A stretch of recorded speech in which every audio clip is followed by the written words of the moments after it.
the questions around how he starts a business and enters public life are some of the most salient for people sort of at college and just immediately post-college age, because he encounters a lot of the same problems that people I think today still encounter, which is like, well, if nobody knows you, and you have no reputation, you have no credit, you have no money.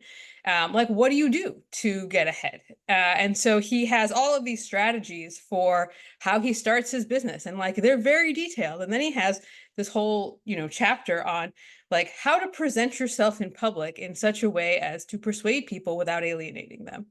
And then Dale Carnegie, like famously in the 19th century, writes this book, How to Win Friends and Influence People, which is just completely plagiarism from Ben Franklin's autobiography.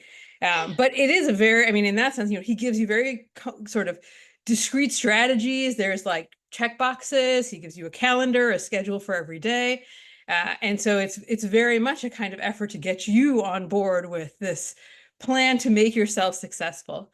And I really love teaching it because, students see on the one hand how this is very much pitched at them, but also like often find it very annoying and moralistic. And I think you have to see the humor behind what he's trying to do. He presents himself as this kind of like staid moralist, but there's a lot of wit there. And he really is pitching this book to sort of wicked young men or young men who aren't interested necessarily in doing, going on the highest paths of virtue, but want to be successful and want worldly success.